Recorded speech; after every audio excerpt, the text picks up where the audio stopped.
and everything. Allahumma salli ala al-Mustafa Habibna Muhammad alayhi salam.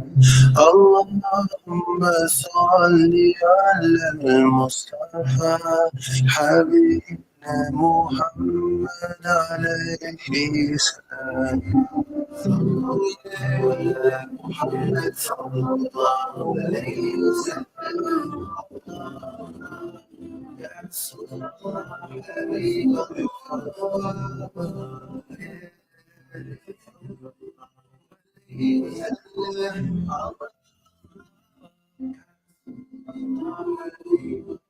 اللهم صل على المصطفى حبيب محمد عليه السلام. اللهم صل على المصطفى حبيبنا محمد عليه السلام. He was respected, the most trustworthy. 13 minutes past 9 o'clock. Assalamu alaikum wa rahmatullahi wa barakatuh. One quick question. Are we in winter or are we in spring? Because oh my, Durban is actually experiencing winter at the moment. It's not just Durban, because in Natal in general, there are some parts of KZN that are snowing. I thought we were in spring. Well, it's not in our control, so we just have to say Alhamdulillah, whether there's the sun, the rain, snow, whatever it is. We thank Allah subhanahu wa ta'ala for the gift of life. We are live at 207 West Road. It is Al-Ansar, 19.4 FM is where you're at. My name is Kelly Ramazani. I'm joining the studio. I'm outnumbered, actually. Two gentlemen, and here with me, Asif on my right. He is the tech on duty, and on my left, I'm joined by Abdurrahman Karsani. Assalamu alaikum. Welcome to all the listeners. I know it's pretty cold, but inshallah everyone can get a little cozy while they're listening in. And Karen and I will put on a show for you, inshallah. Did you hear that? We will put on a show for you. So you are in a perfect, safe hands. Welcome right into it. This is Career Compass, your ultimate guide to navigating the world of careers. We do this every Saturday, 9 a.m. to 10 a.m. This is a show where we unpack all things career related, from soft skills that are needed in every workplace to careers that are in demand both locally and globally, to skills that do not necessarily require a degree but are equally valuable. Yeah. And of course, side hustle, not forgetting your favorite segment. I know most of you are like, oh my God, can we talk more about the side hustle? We will definitely. Do not worry. You can join the discussion on 0609041056. We are also live on Facebook and on YouTube. So head there and you will be able to see me. Asif is saying something. You might as well want to hold the mic. Yes, Asif, go for it. We're live on Facebook, Instagram, and YouTube. Wow, talk about technology. Look at us dominating the social media. We're live on Instagram, Facebook, and YouTube. So do join us. Do join the discussion. Today we're talking all things graduation and employment. And the question we're asking you today, is a school qualification the only contributing factor to employment, or is there more? What do you think?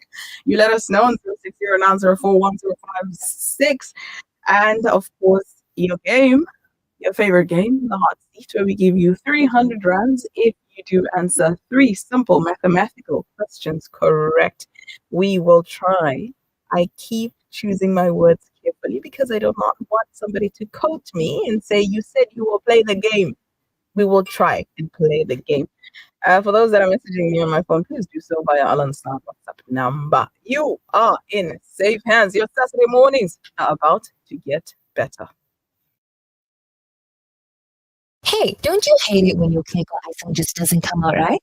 Oh, all the time. It's so frustrating. Well, have you tried Wooden Spoon? It's a margarine specifically made for baking, and it creates perfect icing as well, every time. Really? That sounds amazing. Yeah, not only that, it's by the South African Cake Decorators Guild. And you know what else? When I use Wooden Spoon, it Makes me feel like I'm baking with the pros. This cake is amazing.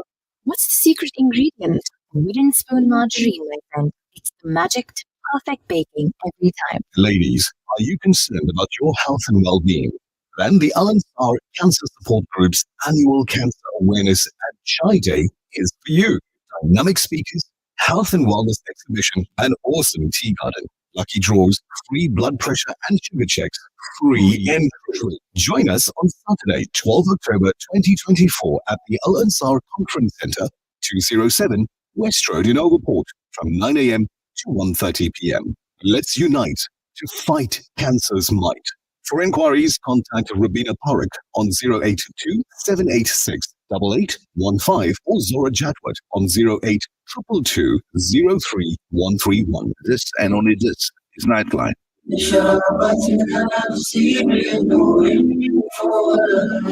Nightline is only program that allows you to listen to the opportunity to voice your opinion on any matter or any topic that concerns you. Also on Nightline, we interview the famous, the not so famous, and infamous. Assalamu alaikum wa rahmatullahi wa barakatuh. My name is Brother Muhammad Variawa, and with me in the studio is Anwar Jiwa. Join us every Saturday night from 8:30 p.m. to 10:30 p.m. on Nightline, program designed especially for you, the listener.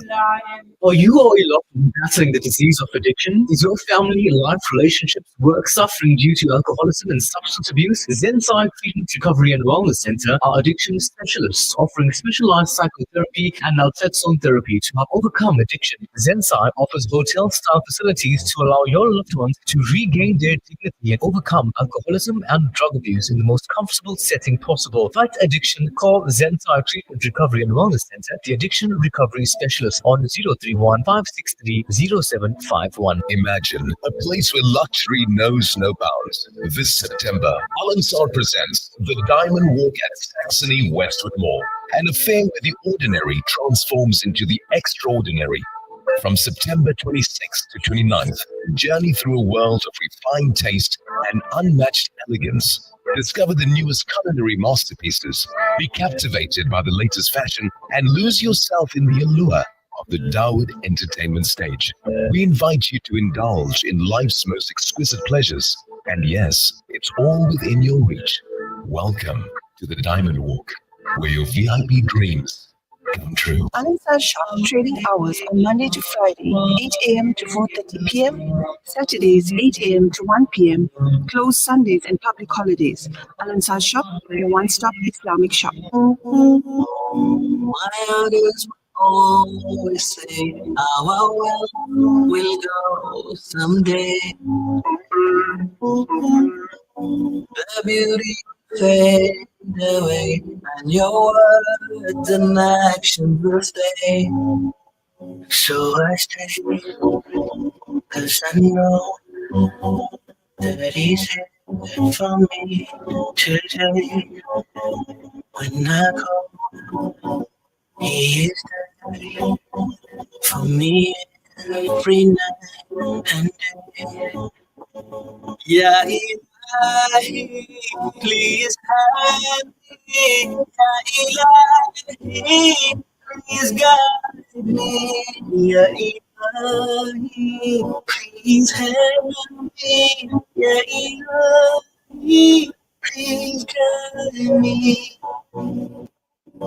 I'm running 1,000 miles just to get away from me.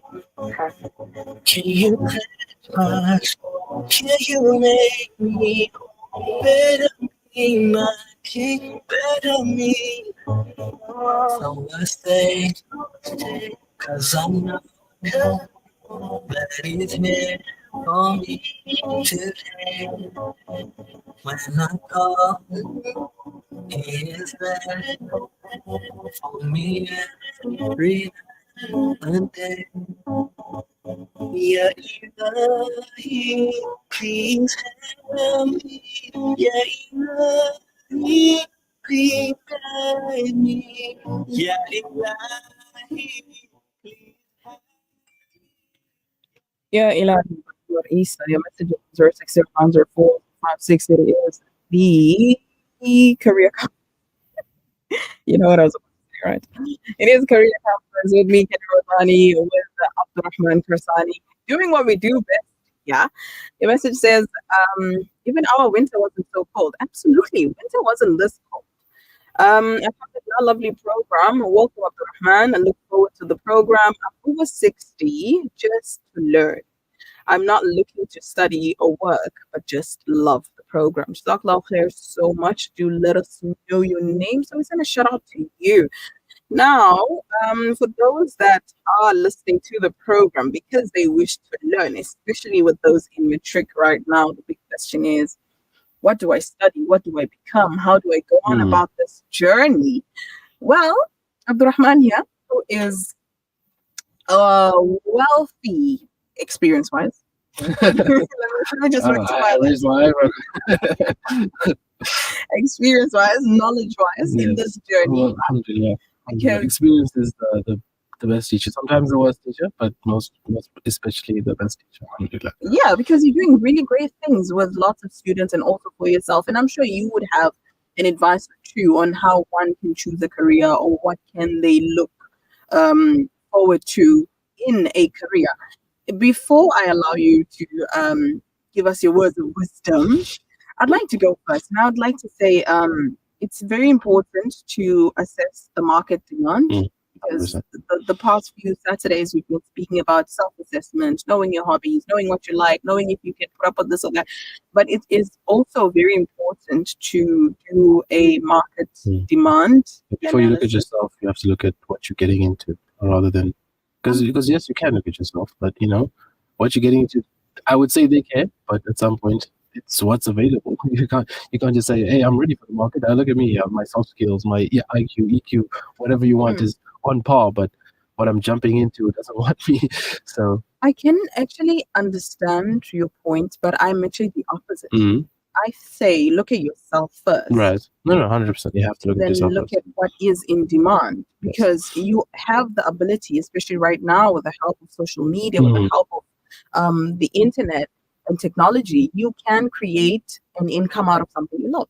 100%, yes. But at the same time, is there an ongoing demand for what you love, for what you're good at, or what you want? Is it just something that is trending for the moment and then 5-10 years later it's outdated? So do carry that research, and please stop setting unrealistic goals. I think that's the main thing. Setting realistic goals, getting into something, and then stopping it halfway through. Not even when it's finished. Not even when it's structured and ready to go on as a business or as a goal itself. Absolutely, because when we were in matric, now I'm speaking from my personal experience, I thought that you will go to university, you'll get your degree, and you're going to walk into the job world or the work field, and there's jobs everywhere, and you're going to live your life. They're just begging you to come join them. And I absolutely had this timeline that by 25, I would probably live my best life. 27. And I don't know whether I'm coming or going. Yeah. I don't even know what's happening. So do not set unrealistic goals. And Allah is the best of planners. Give it your best shot, but also be realistic. There will be some mishaps along the way. You might actually turn out to find that the degree you set a 3-year deadline for might take you longer than 3 years. Exactly. So take it easy, but be a bit more realistic. Is there anything you'd like to add on? Well, amongst realism and being realistic about the job market, you are going to need practical knowledge. It's not just look at statistics and look at your research. Yes, that is good. That is good. Yeah. But I think we learned from a younger age. I think we did in life orientation. I remember we had this job shadowing program that we had to run the entire year. So there were kids that didn't, and there were kids that did. But looking back on it, I genuinely feel like I should have done it more often. Like I should have done it almost every year, going on from grade 9 to 10, 11, 12, continuously doing it. I wouldn't say that I wouldn't end up in the situation that I am now, as in the degree that I have now, the career that I'm chasing right now. But at the same time, I would be so much more clued up on other careers that if someone were to come to me with a question, I'd be like, right there, I know exactly who to go to, what to say, what path you should follow, or even a key onto that path, So these internships and job shadowings, honestly, we look over them because we think, listen, I know what I want. You know, I've already seen, maybe my uncle does it, maybe my auntie does it. But really going out there into the marketplace and I'm not going to say suffering, but at some point you're going to feel the pressure, the burden of the workplace, right? So you need to take that on to know what you are going to have to take on when you do take on this job, you know, when you do start this actual job. So in terms of getting some experience, this type of aspect will genuinely guide you, and I can't emphasize it more. I'm not saying take a gap year and go find, you know, like a part-time skill that within your job sector, within your career choice. I'm saying beforehand, maybe in your matric year, maybe even if you're in grade 11, start thinking of, if I actually want to do something, let me start it off slowly. Let me, you know, get into it slowly.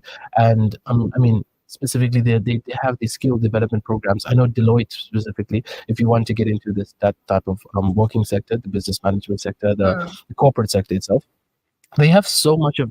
I didn't even realize it, that they start off in grade, I think 9 or 10. They have some programs for grade 10, 11, 12, going all the way up to obviously your fourth year or third year in BCom accounting, or BCom, whatever specific BCom you choose to go into. So these type of opportunities are readily available to you, and it's almost every job sector. I'm not going to say that every single job sector will have opportunities such as internships and job shadowing and learnerships and these type of, you know, opportunities. But regardless, every job sector is going to have some inclination toward youth upliftment, you know, wanting to involve the youth, because they want succession at some point. Of course they want succession, and the youth are the future. Yes, exactly. And they understand it completely. It's not where they are worried about like the seniority in the government, or rather in the business is going to be like, no, we need to hold on to our jobs, so let's not let the skilled, you know, new students come in. They're like, no, we need to find ways to develop them, find ways to develop our new employees. I think it's very important, especially for the government, to invest in the youth with knowledge that is needed in the market, that is in demand, with skills that are needed. But also that brings us to the question, is our curriculum in favor of us? Is it producing the type of skilled learners or skilled employees that can go out there in the world, or go out there in society and empower the country? No, that is very true. That is very true. But I think aside from curriculum, there's also the emphasis on needing on how getting into university is in specifically in matric. I remember continuously our teachers battering us with, you know, you guys are not going to last a day in campus if you can't really, you know, do this or do that in matric. And it brought you the idea that this is this is the only step available to me. The next step available is just jumping straight into it. So while yes, the curriculum itself is, aside from that, that's a completely different story, you know. We also need to focus on the fact that kids are being brought up from grade 7 all the way till grade 12 with the idea that the next step is, you know, university. There's no other step. And then when we go into the curriculum side, is it, you know, that is a genuine question. Is it really preparing the growing child for an environment like that? I wouldn't even say just academically, but also, you know, emotionally. Is it giving them? Okay, let's put it simply. University orientates you to understand how to fail. Because when you get into university and you see 55% on your exam paper, you are elated. There's a different. I'm not saying everybody should be, but if you're in campus, you know what I'm saying. You know what I'm saying. Okay, anything above 50, it's crazy. But then in school, it's a completely different environment. You know, you're not orientated to understand. You're orientated to understand if you don't get past C, if you don't get past D, if you don't, you know, a specific letter of the alphabet, all of a sudden you're not cut out for this specific subject, and that brings you the idea that okay, if I can't make it here, how the hell am I going to make it in campus? But meanwhile, people are getting into campus, and they don't necessarily need all these distinctions and all these high qualifications before they get into campus, and they're managing because it's a different mindset. It's a completely different environment, and we're not considering that the curriculum, while it does academically, a foundation of academics is very apt, very apparent, you know, and it's obvious because you see kids that, you know, paid attention in school, but rather they work really hard, they push really hard, and they make it into these degrees, and they are managing, but not necessarily because of the academic pressure that they put on, rather not the pressure that the school put on themselves, but rather the pressure they put on themselves specifically. Like they chose, listen, I'm done playing around. This is matric. I'm going to put my head down and really focus and push through it. And then they gained that understanding on how to do it, and they repeated it upon year, and they managed throughout, campus life. And campus came almost as a breeze to them. So I would say the curriculum, while the curriculum isn't of a standard where we can say, yes, it's preparing my child for matric and for campus life, and as soon as he steps out, he's ready. He's more than ready. I would say it's individual based, it's subjective, what you put into it in your final years, maybe 10, 11, 12, is what you get out of it in your campus years. What you said is very important because I also remember seeing the top students in high school only to be welcomed by struggle in varsity. Yeah. So it's not what you think you will find in high school that you will meet or you will find in varsity. But nevertheless, we are asking you, do you think having a qualification is the only contributing factor to employment? Yes or no? Let us know. 0609041056. And before we go any further, we would like to inform you that the Home Affairs Minister is bringing in 11,000 highly skilled people that he believes will contribute to the economy of the country. What is your thought? We need to know what you are thinking. Let us know on 0609041056. This is Career Compass with Kelly Ramazani and Abdurrahman Karsani. We will be right back. Woke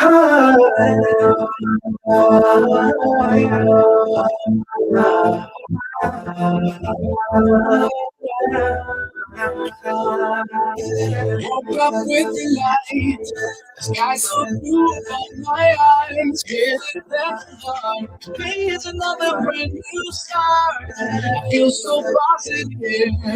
Just wanna do my best to show this world I'm living in all of the love that I can give you. Many things that many things that can make me feel so close to you. Within my heart, within my heart, loving you. Yeah, yeah, yeah. Everything's a good day. Put my life in your hands, oh Lord. You will always lead my way. Everything's a good day. Put my life to you, oh Lord. You will always lead my way. Love is more than trees. Love how we can find my soul. Education, health, dignity, empowerment. These wishes all begin with water.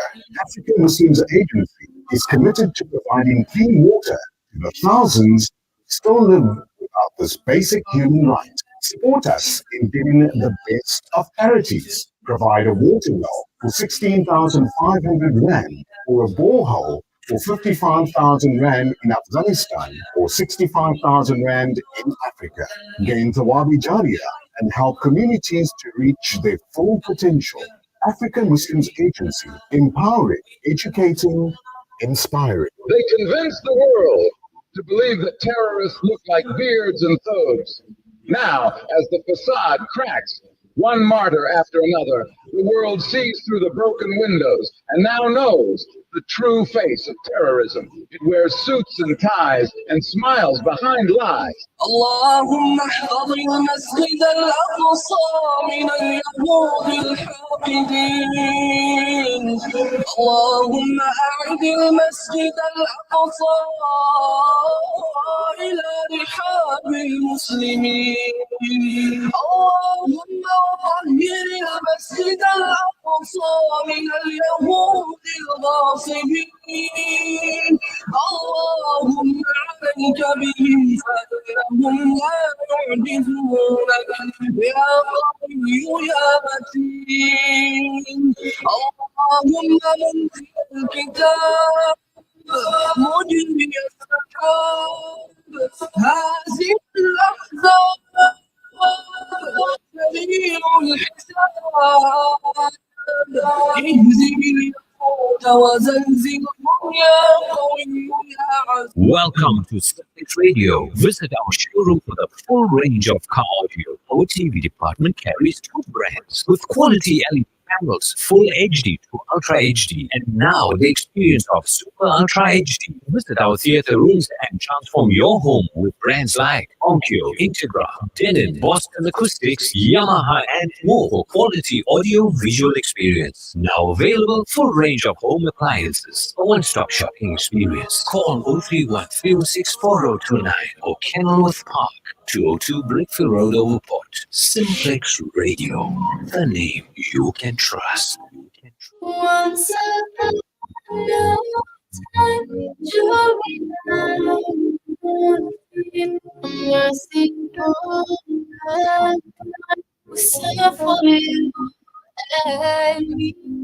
There's one child who can prove it. It is meant praying now we be faithful for us so we can believe us. But love showed us what it means. Yeah, Muhammad, by the side, it is exactly 22 minutes to 10 o'clock on the line. We are joined by Sister Yasmin Muhammad, who is the manager of the SADN, the South African Dawah Network, which I am a member of, by the way. How are we? I am one of the students that they have for the tertiary students program. And Sister Yasmin will tell us all about it. Yasmin, are you here with us? Assalamu alaikum wa rahmatullahi wa barakatuh. Wa alaikum salam wa rahmatullahi wa barakatuh. And we tried to get hold of you earlier and apologize about that technical issue, but it's good that we have you now. Did I tell you you're one of my favorite people? You did last week, but I don't mind listening to it again. Well, mashallah, I really admire the work that you're doing and ask Allah subhanahu wa ta'ala to take you from strength to strength as well as the entire organization. Now tell us about the South African Dawah Network. Okay. Southern Africa Dawah Network was started 30 years ago with the vision to assist those less fortunate in South Africa. So we basically concentrated on 3 aspects that we could assist the community. One was on education, community development, and we also wanted to spiritually uplift the community as well. So the Dawah aspect came into it. Now, some of our projects to go into it is we have 5 Islamic centers or educational centers in South Africa. We've got 3 in KZN, which is in the Wynberg area, the Emily Motala Islamic Center. We've got another center bordering Inanda and Phoenix, which is in the Amauti area. And we have another one in the Durban South Coast, in Umtulumi. So, as you also spoke about education, you are definitely in our tertiary student project. And alhamdulillah for the listeners, Rabibu is getting perfect marks in tertiary. Perfect. The tertiary student project is designed to assist those students who want to pursue their tertiary education. And this is where SADN has tried to come in with many of the other organizations to assist students to be able to further their studies. Now, as you know, a lot of the organizations manage to pay students fees, but we also go beyond that. You cannot go to university if you do not have the transport. So what SADN also tries to assist with is transport for our students. We try to assist them with laptops because, as you know, the universities have all gone online. We also motivate students by providing motivational workshops. And I think you've attended a few, Zabibo. All of them, actually. Okay. Oh, Alhamdulillah, I'm going to tick that box. Please do. MashaAllah, beautiful initiative. I also wanted to touch on how you do help with the emotional aspect of being a student and how it can be overwhelming, meeting deadlines, tasks, assignments, and the stress. And guess what? Yasmin is the perfect person to speak to because she will remind you how wonderful your contribution is in society. And I just wanted to thank you publicly on air. So thank you, mashallah. You're doing an amazing work. Jazakallah, Jazakallah. I think at the last workshop we've had, we stressed on the issue of the stresses that students go through. You know, nobody really understands. You coming from also underprivileged background, the stresses at home. When you come to college and you've got to meet deadlines. Also, some students do not have the facilities to study. So, just for our listeners' information, our last workshop was also on stress management, where we had a counselor come to discuss with our tertiary students on how to manage that stress. So we try to assist as much as possible because we've seen many students over the years who come with their own personal stresses in life. Yeah, and that does affect the studies. Now, you told us last week that SADN turned 30 years this year. Can you provide us with some highlights or overview of some of the challenges or the most rewarding parts of the organization? I think for me personally, the most rewarding highlight actually has been the project that I used to deal with, which is the tertiary student project. You know, managing to be able to see that you've assisted a student into tertiary, they finished their 4 years, they've graduated, and I usually go for their graduations as well. Wow. So invite me to do when you graduate. Of course I will. Come with a gift. And actually after that, know that they've gone into the working industry and can support themselves. Zabibu, I just wanted to mention a few things about the students that have come out of this program. We've had one student that I can recall many years ago. He did a course and he did a chef course actually. And he went on to work, I think if you remember, the deputy president from Zela, for South Africa. He worked for her office. Wow. For I think a year. And that was one of our products. And Alhamdulillah, at the moment, he's now currently working in a very top position in one of the, can I call it, PASA office? So there have been many students like that. And that has been the highlight for me. But there's so many other highlights. We've touched people's hearts. We've managed to build homes. We've managed to provide boreholes in schools where there wasn't any water for students to even use the toilets. So SADN has touched many people's lives. Now, for somebody listening right now and would love to contribute or maybe be a part of this beautiful initiative in uplifting the lives of students in all the ways possible, how can they do this and where can they find you? Okay, our head office is located in the Durban CBD. We are in Queen Street International Plaza. You can find us there. You can visit our website on www.sadn.co.za,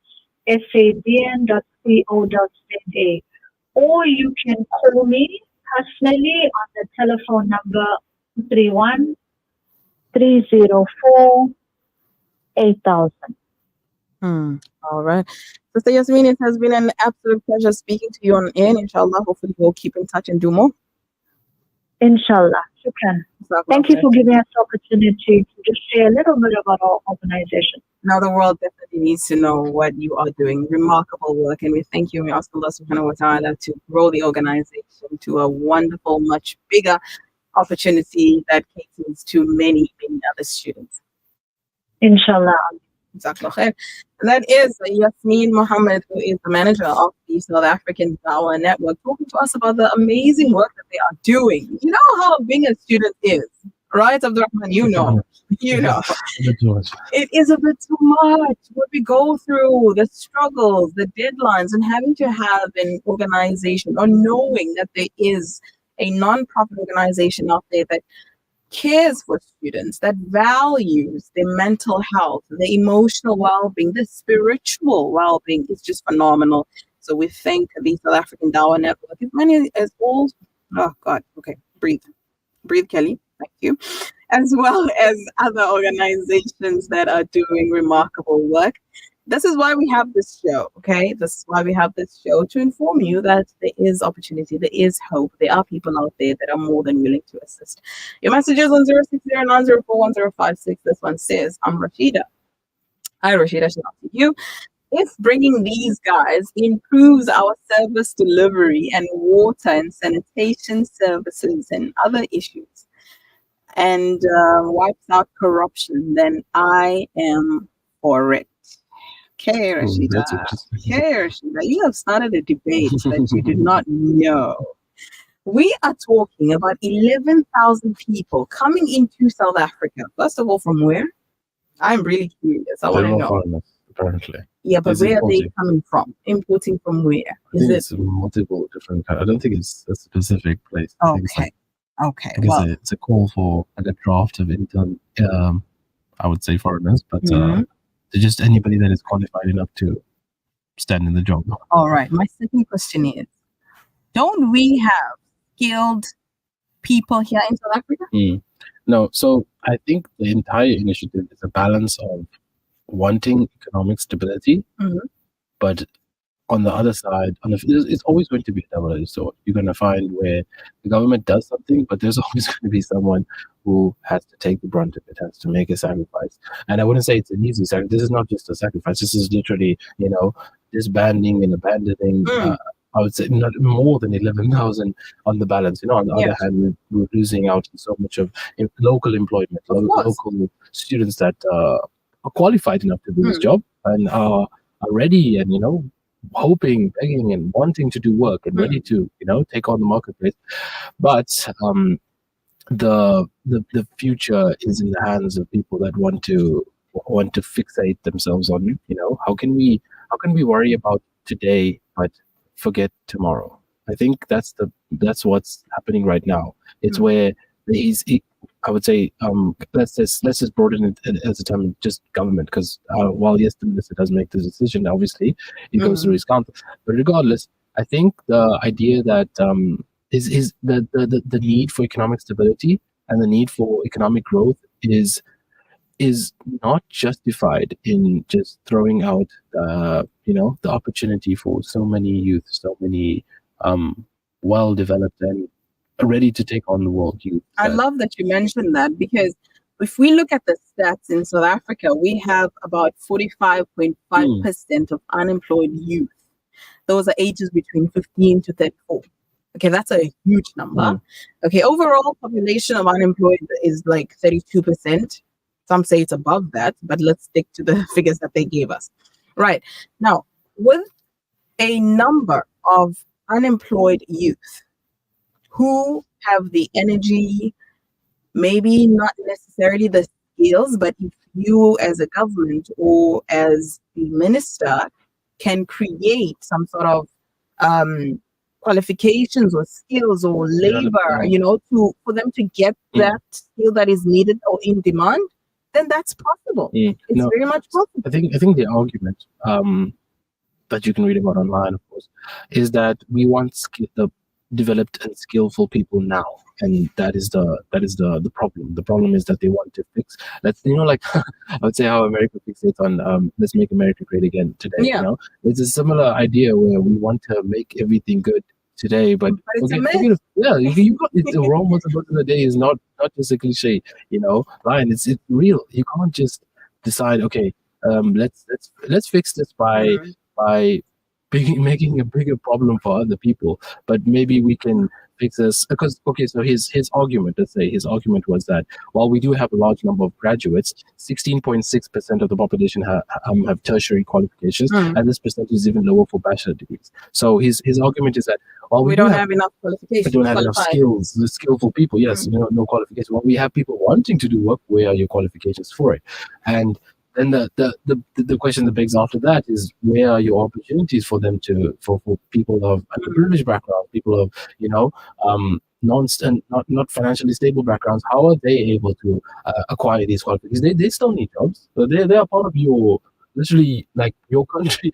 So where is the idea that we want skillful people now, and therefore these people, our own people, our own family, our own we put them aside and we care about the economy. It's almost like a robotic approach to it, very secular, very I can't say unfair because they're going to balance out the pros and cons, but it seems so just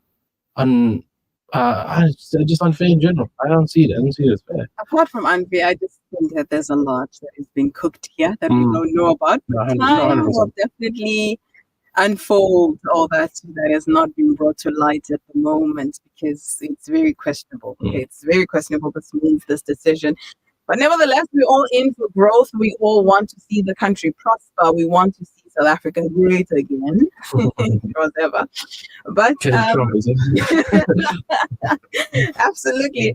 But also, we wanted to speak about the importance of networking. And Abdurrahman, I know you have background in humanitarian. You're actually doing that at the moment, right? Yes, ma'am. With Islamic Relief. And through your participation or contribution in humanitarian work, I'm sure you've met a lot of people. Recently, yes, quite a lot. So, how important is networking?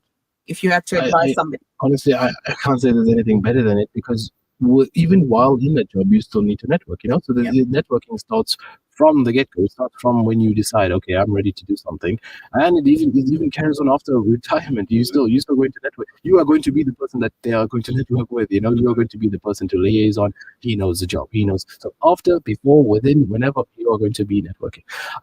So recently, I was involved in this. I'm still involved right now because this camp is currently going on. They have like a youth development type of camp, a team building type of camp for our volunteers in Islamic Relief.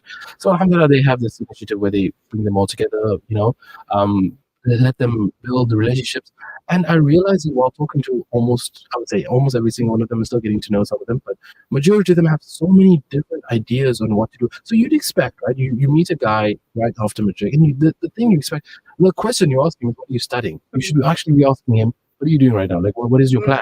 Rather than asking, what are you studying? Because then he's like, oh, I'm supposed to be studying. I'm supposed to be studying. Because I realized I stopped myself after the first guy. I remember asking the first guy, are you studying? Oh, well, what are you studying? And he's like, no, actually, I'm thinking of entrepreneurship. And my arm, like, oh, I forgot that's an opportunity, because we forget, jumping straight from matric into, campus life, we forget there's so many, other venues and other, like ventures that you could be taking on that we just completely forget to even ask youth the question, or network with the question, are there other opportunities? So I can't tell you how important it is, because I can't emphasize how much more important it is, because honestly, it's how you get in, it's how you get out, it's how you last within it. It's how you even stay in. Exactly. That's the main thing. Because to be honest, like jumping from job to job and jumping from company to company, organization to organization, honestly teaches you that I don't think I'd get you without the people around me,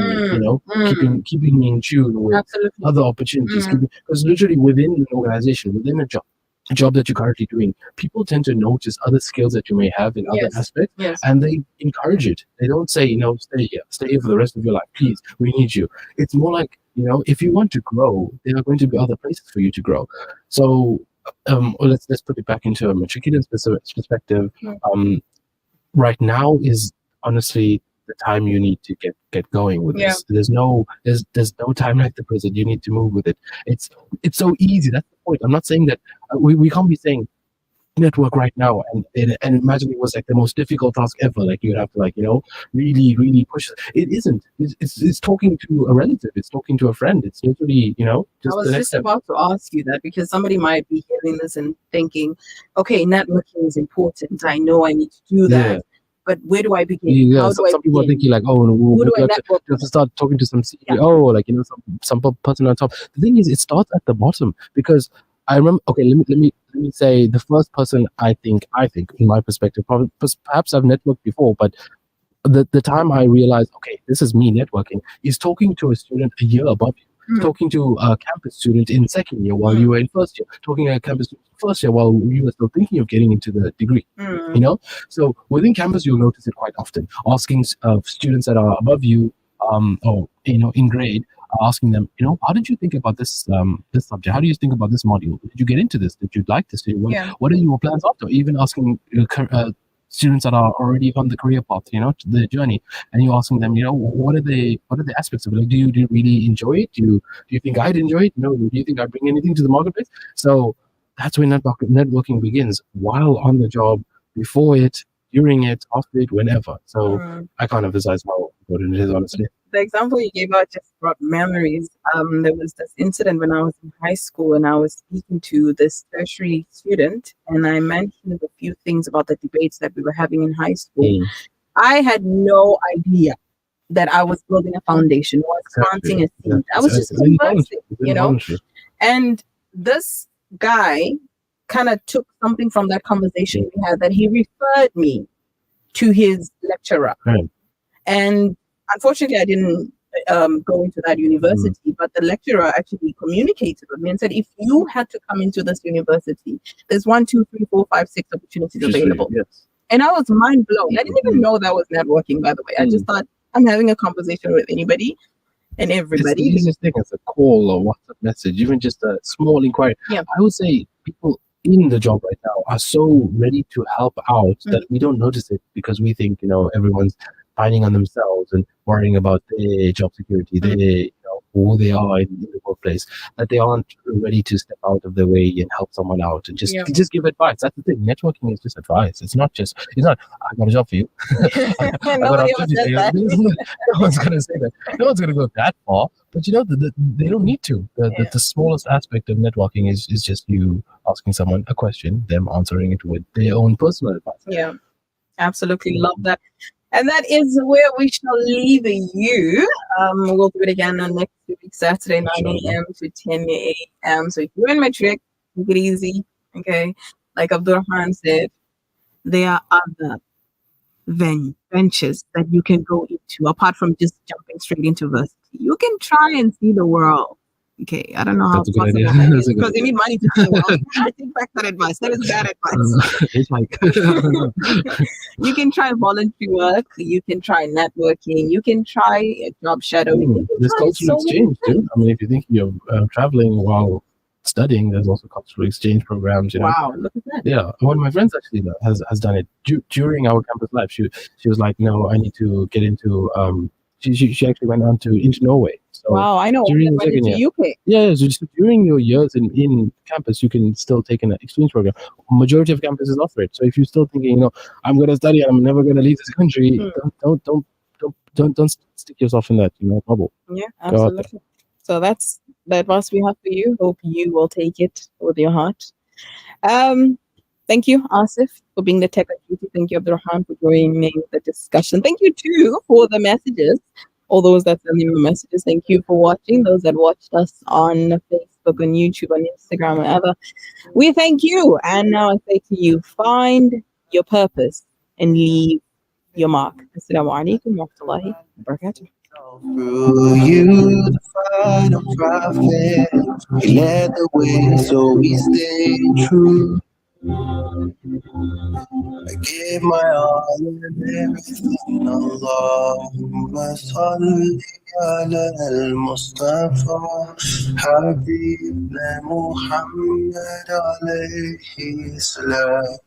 Allahumma salli ala al-Mustafa Habibna Muhammad alayhi salam. Al-Ansar,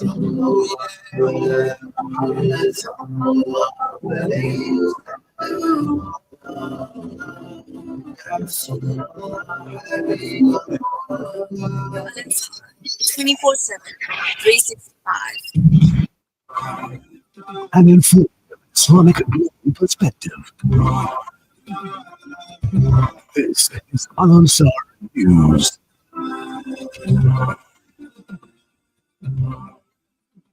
Making news that Rena Faith Bella has detailed how she fell in love with an inmate posing as KwaZulu-Natal ANC chairperson Muniso Duma on Facebook and later orchestrated her husband's murder with his help. Good morning, I'm Tabila Duma. Faith Bella has detailed how she fell in love with an inmate posing as KwaZulu-Natal ANC chairperson Muniso Duma on Facebook and later orchestrated her husband's murder with his help.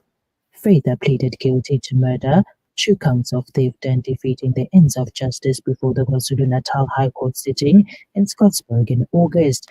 Her husband, Captain Zwelakhe Ntombela, a police officer with more than 30 years of experience, was gunned down by a hitman outside his home in Ulazi on the 3rd of May last year.